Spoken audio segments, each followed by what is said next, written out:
So tonight we'll be looking at a very interesting topic, which is how to become a better investor.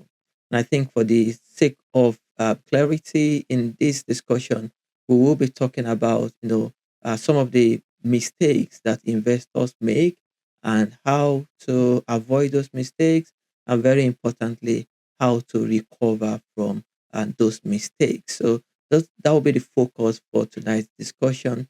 And again, if you're interested in or perhaps getting started with investing, we have a few videos on our on our YouTube channel that we encourage you to have a look at, and those will give you some very important background to investing. But I will be doing a very quick recap, and then we go into a discussion proper.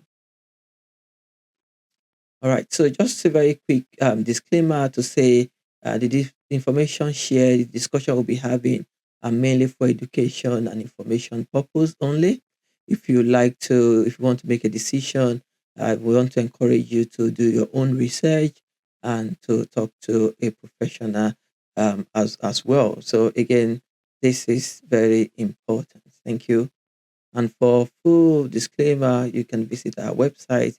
You can find the full details at www.equipstewards.com.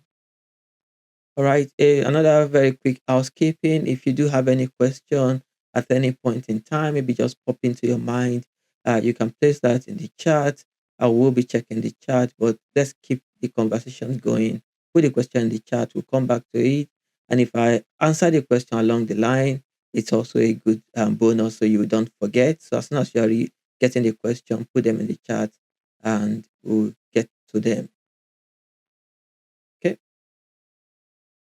So today, again, how to become a better investor. And we'll be looking at the 7 common investors mistake or investment mistake, how to avoid them, and what to do if you have already made any of these mistakes. Now, I want to start by just setting the background and establishing what investing is. So, when we talk about investing, we are talking about a process whereby an individual, yourself, myself, or people, or even companies buy assets, like, for example, shares in a company with the expectation that the value of the asset will appreciate or go up over time. So investing itself, it's all about it's focusing on buying assets, and there is always that expectation that this asset that you have purchased will increase in value over time. And for many of us, whether you are new to investing or you've been into investing, I think one of the reasons why majority of people would like to go into investing is because you want to increase the value of what you have, which again is a noble cause, is a noble thing to desire. And I think it's also very important to establish what investing is not. Number one, investing is not gambling. Okay, investing is not gambling. There are many people who think investing is the same as gambling, and for that reason, they do not invest at all because they believe, from their own point of view, as a Christian, you should not gamble, which is rightly so. However, investing uh, as a a team itself is not gambling. So again, if an individual think I can put my money into a an asset, maybe a stock, for example, and expect it to double overnight, then that in itself is not the whole idea of investing. What we have there could be day trading or even gambling as it is. So when you are investing, it is very important to know that you are not gambling. Now, interestingly, investing is not get rich quick. And what we are thinking about here is that it takes time. It follows a process. Okay. So when you are investing, it's don't think about it that, oh, you're going to get rich, you're going to become a billionaire overnight and you start driving the Lamborghini. Now, if you go on TikTok, if you go on Instagram, for example, you might see people driving flashy cars and tell you, oh, they made money from investing. Well, most of them might be um, day trading, or they are trying to sell you a course, and that's why they are flaunting the wealth. But most times, investing is a slow but steady process. Okay, so when you come to investing, it takes time. It's sometimes very slow, but one thing we know is that over time it often pays off. So if you're going to get into investing without going too quickly into some of the mistake, is that you must settle it within yourself that investing is a journey and it will take time. Okay, so without much ado, let's go to the first mistake. And again, some of these mistakes are just seven. I've not ordered them in any rank. It's not about one will make you lose more money. It's just putting them as they come to me. So the first one is not having an emergency fund. And you might be wondering, how is this an investing mistake? And I think it's very important that we understand that before you go into investing, you must make sure that you have certain money set aside. And the reason for this is very simple. Many a times when you invest, investment can go up and down. So it can, for example, if you invest £100, 1 month later, that £100 can become £95 or even £90.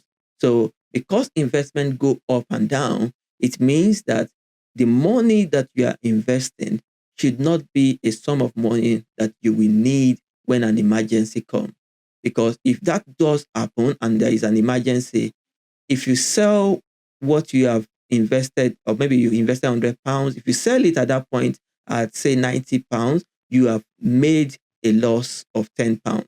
So the idea here is when you are going into investing, make sure that you have a certain amount of money put aside so that if you do need certain money, you will not be selling that investment at a loss. And because investment can go up and down, the value of your investment can go up and down. What it means that even if on paper your £100 invested is now £90, because you have not sold that investment, you have not crystallized that loss. That means in another 1 year, in another 2 years, in another 5 years, that £90 can become £150. So investment go up and down. So for you and I to make sure that we are not losing money or making mistake, we must make sure that there is an emergency fund such that if your car breaks down, for example, or if you own a house and the boiler breaks down, you have certain amount of money that you can fall back on without having to sell your investment at a loss. Now, so it is very important that you pay attention to this. Now, how do you avoid this type of mistake? I think the first thing to note, or in terms of avoiding this, is to create and have separate bank account for separate purposes. So, for example, if you have a certain amount of money that is meant to be spent for the month for your bill, put those money in a separate account. The money that you know that this is for whenever there is an emergency, something breaks down and you need to replace it, this is the account you go to. And then a separate one for, or maybe an investment account for that sum of money. Okay. So by so doing, it makes sure that things are placed in different pockets as necessary. And the other aspect of it is you should automate your investment fund. So, for example, if your target is to save 3 to 6 months of expenses, in order for you to be able to build that amount of money, you need to automate, set a direct a standing order into your emergency fund account. It can be a savings account. Just set it up such that the money goes there automatically without you having to do any of the leg work. So by so doing, it means that you can separate your money, put them separately into different pots, and then you are able to achieve that goal. Now, if you're already investing and you do not have any emergency fund or any amount of money set aside, such that if anything does happen, maybe like your car breaks down or something you need to spend money, what you can do today before that emergency comes is that you should stop investing. Okay. I know it might sound counterintuitive, but what you need to do today is to stop investing and then direct the money that you are already investing into building a savings pot. And here you might say, okay, how do you start? You can start with just having three to maybe just start with £1,000, for example. You start with £1,000, put it somewhere safe, and it means that if an emergency occurs, you need to change your maybe your car breaks down, you have something to fall back on. So stop your investing, put those money aside first, and then once you get to a point that you're comfortable with, you can come back and start investing. And I think you might think this sounds counterintuitive, but I want to believe that you are better off having a certain amount of money as an emergency fund than putting the money in the stock market with the hope that it will increase by 10 or 20 or 30%. But then it is possible that at the point you need that money, it reduces by another 20 or 25%. So it is wisdom to put certain amount of money aside first before you start investing. Okay. So that is how you can recover from the first and fundamental mistake when it comes to investing. Now, the second mistake that a lot of people make is that they go into investing without having a clear goal or a clear time horizon. So when you are going into an investment or starting investing, you will know that there are different types of investments or investing assets that you can buy. For example, you can buy equities, you can buy bonds, you can buy commodities, different types of assets. And these different types of assets, they have their own time zone. They have their own time horizon, rather. Now, some people choose to buy property, but as good as it is, sometimes you can see that to sell a property, if you do need money, that kind of property might take maybe 3 months to sell. In some instances, some people prefer to have equity that you can sell as long as the stock market is open, you can sell. So if you are going to go into an investment, you need to set a clear goal. Why do you want to invest? What are you investing for? And for many people, if you have a clear goal in terms of your horizon, it helps you to minimize and max and your risk. For example, now, for example, if someone is thinking about retirement, so you are thinking, okay, perhaps you are 40 years old and you are saying, okay, you want to retire, give or take, in another 20 years. Now, because you have up to 20 years to, before retirement, then here you can afford to take a level of risk. And what does that mean?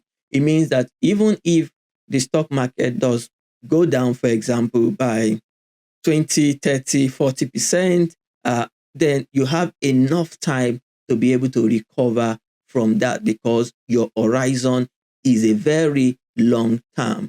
So by setting a clear goal that, okay, this investment is for the sake of retirement. And that means if you're 40 years old, 30 years old, you still have at least 20 years to invest. With that, you can take a little bit more risk, okay? But then if you are thinking about using that money within the next 10 years, then here you can then begin to manage the risk, such that you are not taking too much risk and you are not being overly conservative. So, for example, if you know you need the money in another 5 to 10 years, for example, you might then be having a mixture of stock and bonds just in certain proportion to ensure that, okay, that if the equity market goes down, the bond can balance that move in the market. Now, if you are thinking, well, I need this money in less than 2 years or in less than 3 years, then because you have a clear time horizon, you can then say, okay, I want something more stable. Sometimes what is more stable is cash. Okay. And having cash means that at least it's not growing too as you might expect in 8, 7, or 10%, but at least it's not losing value as much as you would. I mean, if you had put it into a high risk investment and it goes down um, over time. So I think you must just find that right balance, okay, between going too and becoming too ambitious or overly cautious and overly taking too much risk. So set a clear time horizon. How much time do you have? How much? When do you need this money? And then make a decision based on that. So again, for many of us who have pension, if you are investing your pension, one thing you can do, if you are still maybe have 20 more years to go, make sure you are investing in an asset allocation that will give you more return, because you won't be needing the money for another 20 years. And that is a good amount of time for whatever dip to be, I mean, for the market to correct itself. And one of the things we always note about the stock market, for example, is that even though there is a dip, over time, it's always out better. So I think one thing you can do when you have a very long time horizon is that you can decide to be a little bit more adventurous by taking more risk. But if you have a very short time horizon, then take less risk. So by setting a clear horizon or clear goal, then you know what to do with any amount of money that comes your way. So separate your short-term goal from your long-term goal, and then decide how much money needs to go to the long-term goal, how much money needs to go to the short-term goal. Now, in the charts, I can see some questions, which are some comments about my previous question. So I'll just quickly look at that, and then we can go on. All right. So someone, and this question is basically about some investing mistake.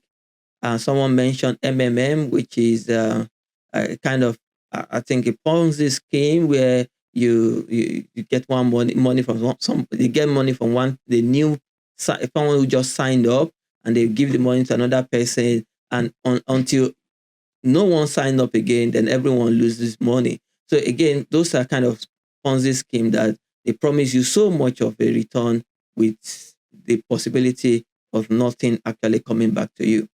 Someone says they were involved in forex trading and lost money. Again, forex trading is a very interesting one. Of course, you might see that investment bankers and all those big companies, they might be making money from from forex trading, but for many people, you don't have that reserve to be able to to cushion any loss. And that means that if you might panic and sell at a loss, or even your position is closed by the company. So again, those are some of the mistakes that can happen with investing your money. Then the other one is buying product to resell without proper research on it.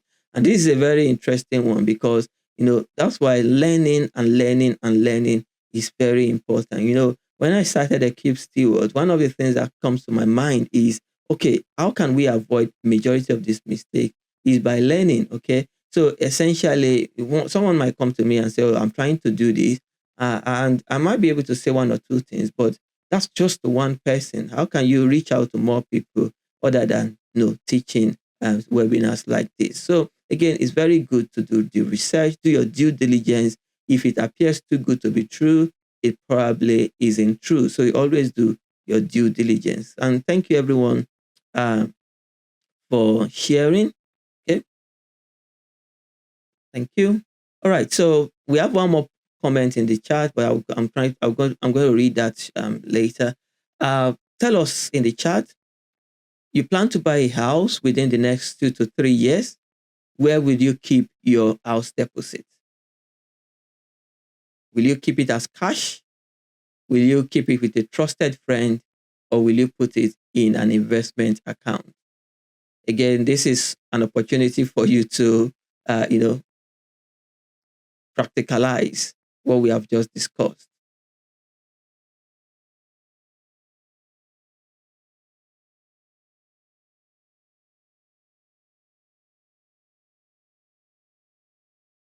Okay. we have a few responses. Someone says a lot of people said investment account. Someone says LISA. Someone says ISA. Other people say cash, ISA. Okay, thank you. So someone says lifetime ISA. Okay, which is another good one. Okay, so this is a very interesting one because think about it. You want your house deposit to increase, which is good, but then you also need to pay attention to the time horizon. You have 2 to 3 years, then you must be very cautious about investing that pot of money. Okay. Now think about during maybe a time when the stock market went down. If you have a lot of money in that stock market and you think, oh, I'm going to use this money in another 2 years, and it goes down, it means that your goal is delayed again. So I think what we are looking at here is to find that right balance. Okay, right balance. You might then say, okay, all things being equal, you might want to maybe split at 70% or 30%, however you want to split it. But I think it's very important to make sure that you're not taking overly taking risk. Okay, just a minute. Who is there? Do you know I'm in a meeting and you're knocking?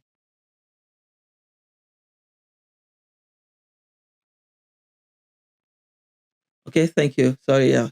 And also it's very, very interesting that no one chose option B with a trusted friend. That's a very interesting one. I was expecting to see a few people say they left it with their trusted friend. All right, that's good. Let's carry on. Thank you, everyone who has shared. Now, as a rule of thumb, any money that you think you will need in the next 5 years, okay, should not be invested. Okay, just keep it at that. Now, in some instances, you might want to, depends on your risk level. But if you think that if the amount you have invested that will go down and that gives you a lot of pressure and you lose sleep, it's better to just play it safe. Okay. So whatever you put into the investment within another 5 years, and if you're investing in the stock market, basically in a good year, you have 20% increase. Okay. That 20% increase is good to have it, but it's not worth losing another 20%. So if you think you will need the money within another couple of years, find a right balance. Sometimes it means that your goal is not achieved immediately, but you are better off not losing sleep, but still making sure that your money is there. You might not be working as hard as you want, but make sure that you are you are striking that right balance. Okay. Thank you. So that's just a rule of thumb. It doesn't mean and that's what you should do. But again, find that balance. And I think from our point of view for the webinar, it's more of giving you the tool. You still have to make the decision as to what you would like to do. And like the Bible says in Proverbs 13, verse 11, wealth gained hastily will dwindle, but whoever gathers little by little will increase it. So this is biblical wisdom that we can employ. Okay. Don't, no, there's no pressure. No need to try and rush and get everything. Just bid your time. Okay. And I think that's just wisdom. Okay. And again, I just pray God will give us more wisdom in Jesus' name. Amen. All right. So again, if you have any question, post in the chat. I can see people responding. So in this current world, aside from Jesus, no trusted friend. That's a very good one. And trusted friend will bring stories that touch the heart. Okay, that's another very interesting one. But again, it's just wisdom. Okay, wisdom, finding that balance, and people around you. People in your network. Are there people that are trustworthy that can support you in achieving your goal? It's sad, really, that we don't have that kind of a lot of that support system. But I want to say there are still trusted friends, okay, that you can work with because your goals are identical, your values are identical, and there are people like that. So again, I'm not saying you should keep your house deposit with them. All I'm saying is there's still some good on this side of the eternity. All right, so let's carry on. Thank you all, those that have contributed. It's really interesting uh, conversation. The third mistake is chasing performance or headline. And I think this is a very interesting one. If follow the headline, maybe you're using your bank app or I mean your news app, and it's just giving you notification that a particular stock has gone down by 20%, 30%. That leads to a lot of panic. Okay. So I think the very important thing that you should do is, yeah, set your clear strategy, set your clear time horizon, but make sure that you are not chasing the headline. Okay. There are people that every now and then their phone is beeping, they are getting alerts telling them this is what is happening in the stock market. And because of that, people start buying the recent winners. Okay. You might say, oh, maybe for a certain day, the particular stock has gone up by 10% or 20%. And you are thinking, oh, if you buy now, maybe it will go up by 40% and you make 20% profit. But the reality of it is, it might be that at the point where you bought, when it's already 20% up, it will go down 40% down. Okay. So again, these things are very, very volatile in certain instances. So you must be very mindful that your investment decision is not based on news or based on what is happening all around. Okay. In the long run. Okay. And that's why I want to emphasize patience is key. Long-term horizon is key. In the long run, it's always better. But if you want a short-term gain, then you might end up losing more. Okay. So many people decide whether to buy, to hold, or to sell based on news. And I think it's better not to overly concern about what is happening in the news. So many people, because of the fear of missing out, FOMO, they see other making profits, especially on certain WhatsApp, Telegram channel, or even on social media. People are telling people this is what you should buy, and there is something happening. I think it's not a couple of years ago. People were telling other people to invest in certain stock, and as the value was going up, some people were selling and cashing out money, and because it keeps going up, people were buying and buying, and all of a sudden, the people who went in first, they got a lot of money, and everything crashed. Some people are still paying back debt because of that now. So again, don't let the fear of missing out drive you to buy or to sell. And when it comes to investing, headlines can trigger emotion. So do not let headline be the one triggering what you do, your decision. Very important. Okay. So if you find yourself, maybe you have made this mistake, I think one of the things you can do is to set yourself certain rules.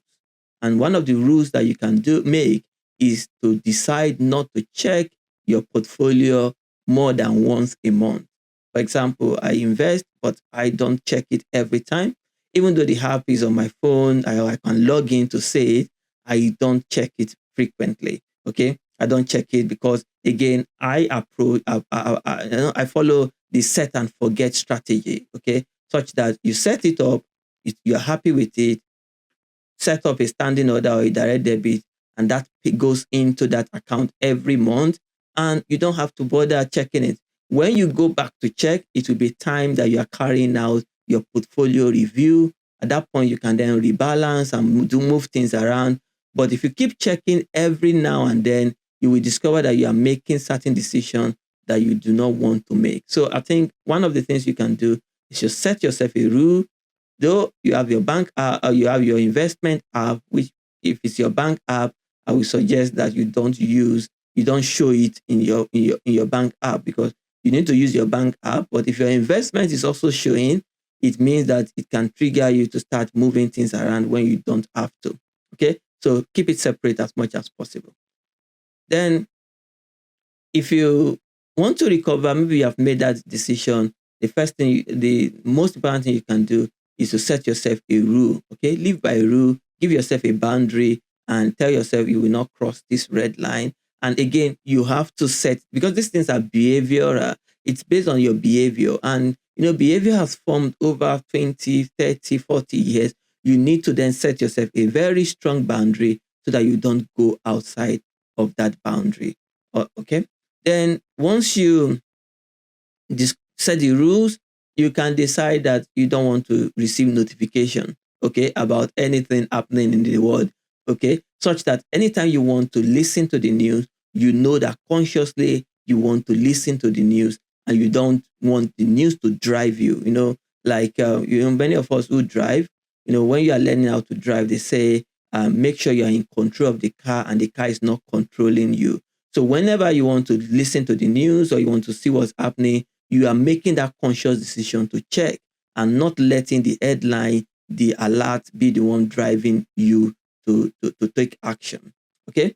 Then always make sure that you set up your strategy. Oh, this is why you are investing for the long run, and always go back to that starting point.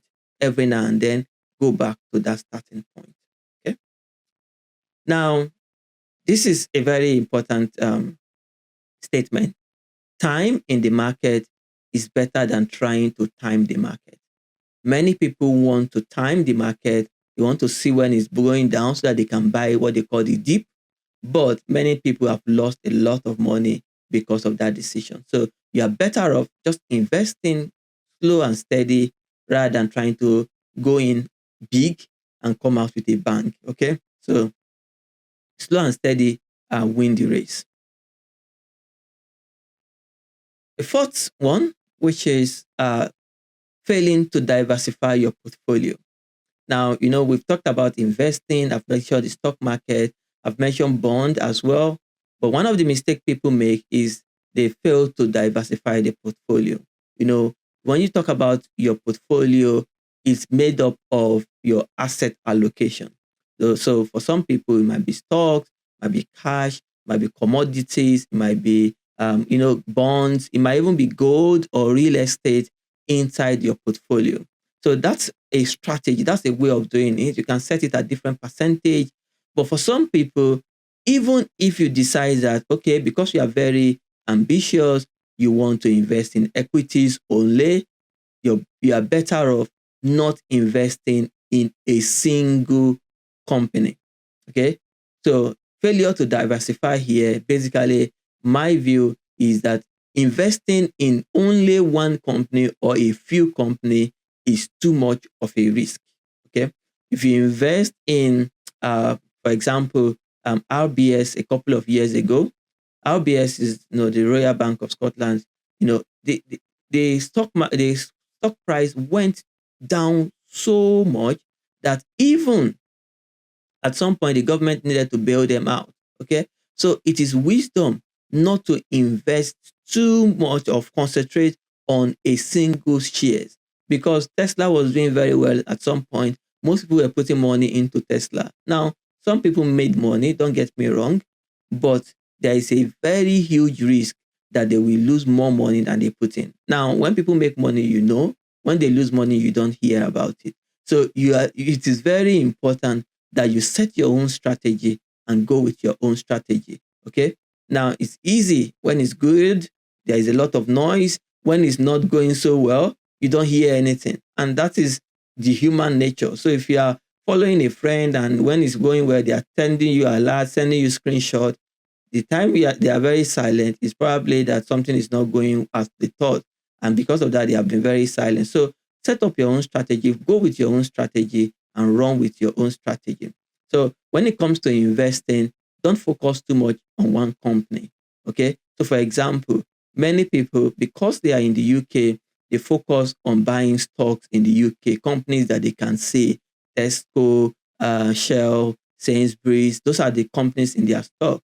But don't forget that the UK is only 4% of the global stock market.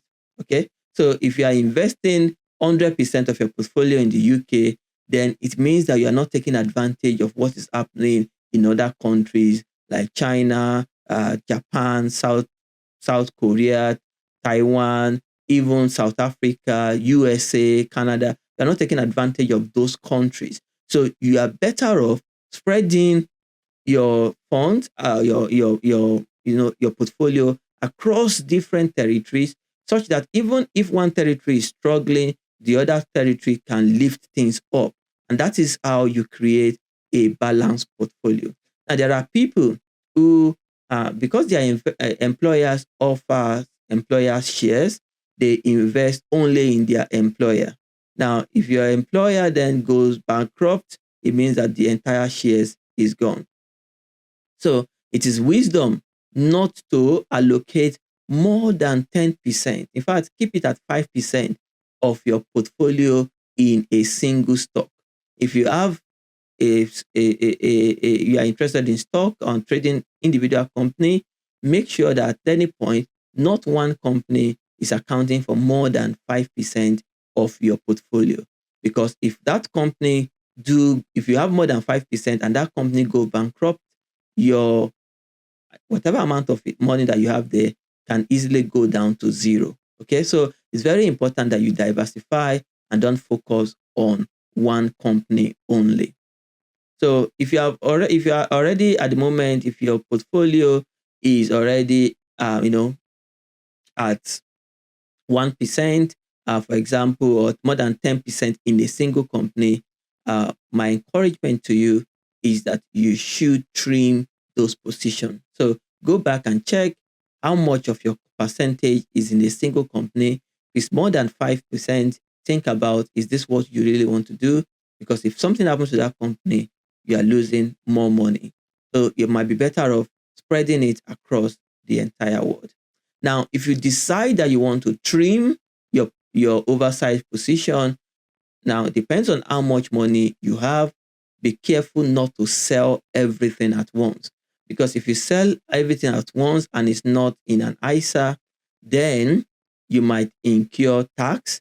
If it's not in an ISA, if it's in an ISA, but your company or your investment company or the platform charges a fee, then you might be losing money as well. So you must find that right balance between selling at once and your tax implication as well. And once you settle and trim down the position, begin to find a way to diversify and invest in global funds, for example, across the world. So again, another conversation. Again, thanks for the question. I'll come back to them. Now, the question for you is, what would you do if the value of your investment goes down by 25%? Will you sell everything? Will you do nothing? Will you buy more? Okay, tell us, what would you do?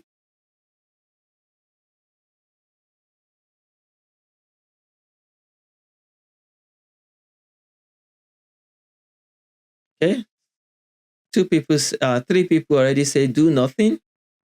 Okay, thank you. Let's keep it coming.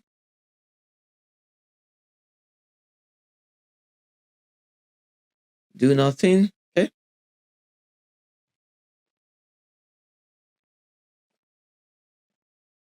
Okay, do nothing. All right. So quite a few people already saying do nothing. Okay, thank you. Let's keep it coming so that we can action this. Again, the essence of the question is to get your engagement, but at the same time to be able to reinforce some of the things that we are discussing so far. Okay. So buy lower value to dilute the current portfolio, do nothing. Okay. All right. That's good. Thank you. All right. So if we get one more response on that, then we can move on. So any other person want to share?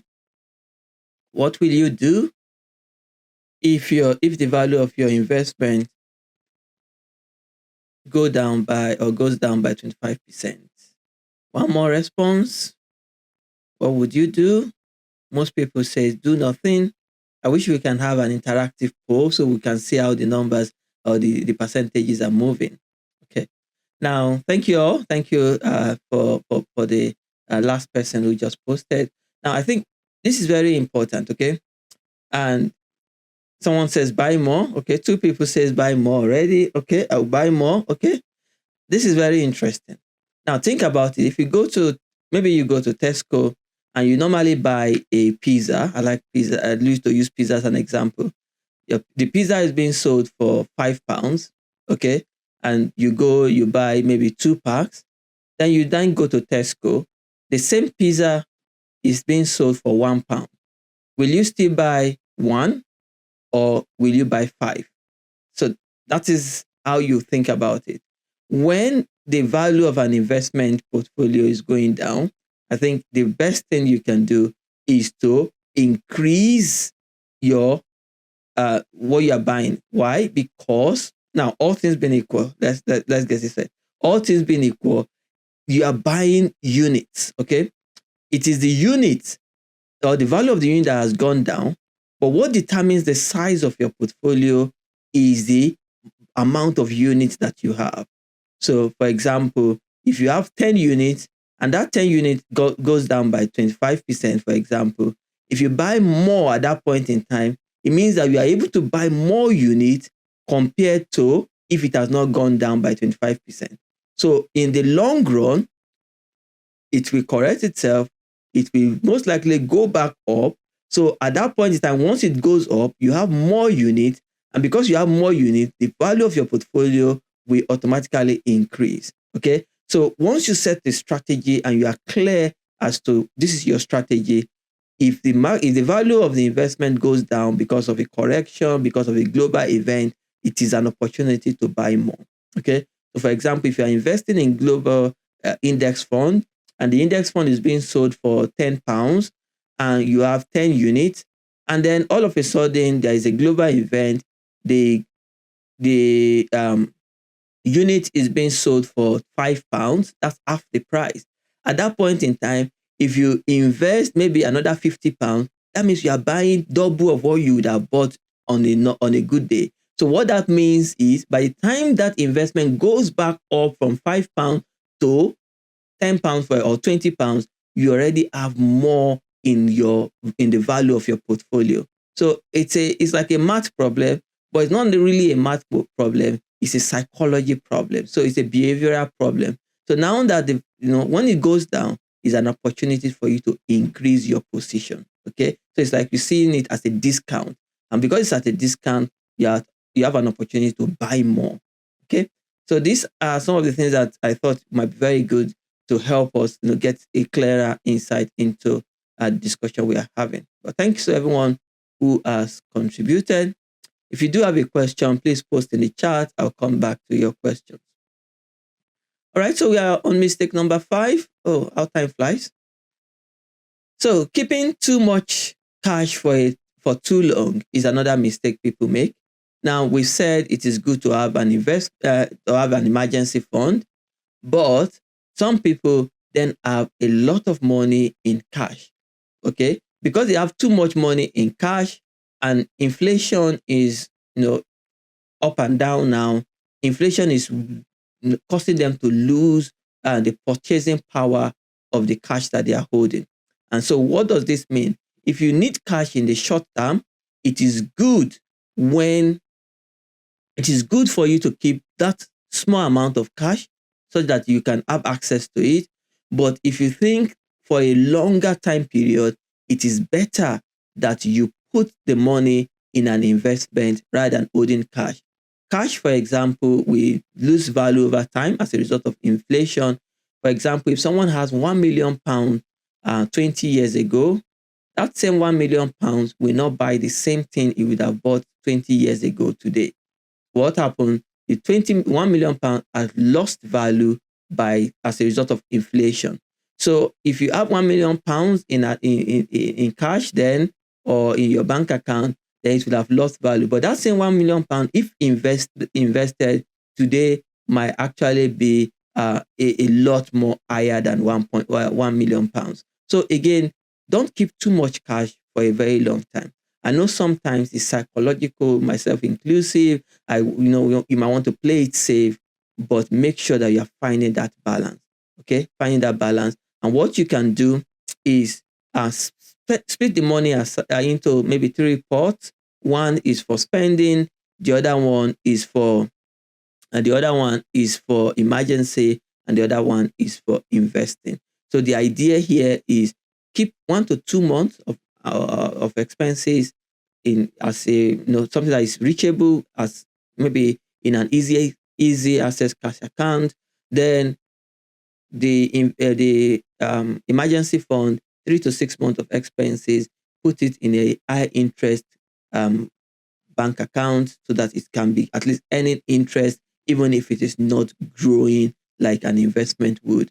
And then any money after that, put it in an investment account. So don't hold on to too much cash. Over time, it loses value.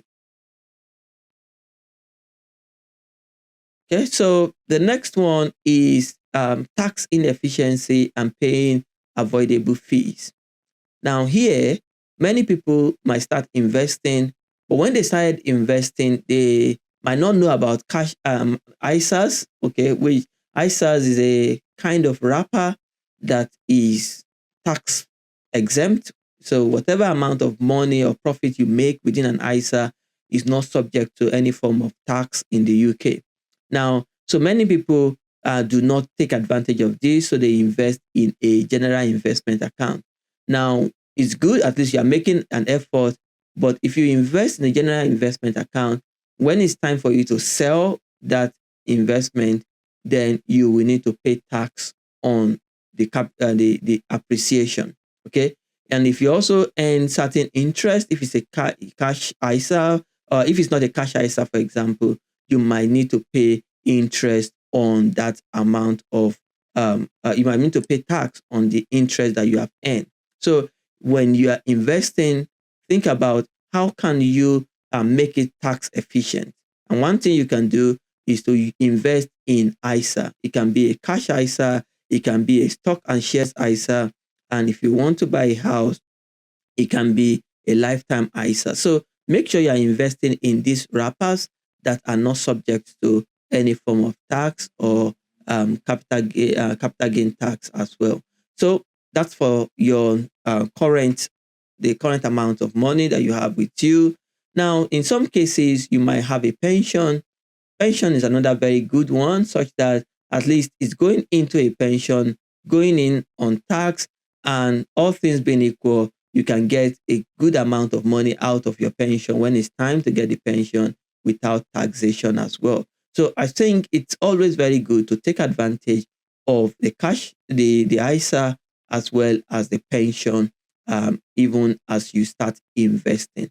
Don't use the general investment account and don't use the standard savings account, especially if you are a higher risk taxpayer. If you are paying more than 40% of tax, you are better off using your cash ISA and using your pension and for investing. Okay. All right. So when it then comes to fees, there are certain instances where an individual might incur fee, and this is often the case where you have certain platform that they charge for per transaction. Okay, so if you are transacting, they charge you every time you invest. If you do not want to lose money, find a platform that do not charge you so much. But when you are looking for a platform that is low cost, make sure that they have FSCA protection. And this is where your money is protected up to £120,000. So always look out for that, such that you are not going from frying pan to fire, such that you are not saying, oh, I don't want to pay fee, but the company that you are investing in do not have FSCS protection. So always double check, what is the fee? Is there a transaction fee? Is there a fund fee? Is there a platform fee? Check all those things and make sure they are FSCS protected as well. And when you are choosing your investment, if you are interested in index fund or low cost fund or ETFs, there's no need to invest in more than 3 index funds. In fact, you can do just 1 or 2 and you'll be fine. Okay. So having too much can also be a disadvantage, but always make sure when you craft your portfolio, look at it and ask yourself, what do you intend to gain as a result of this strategy?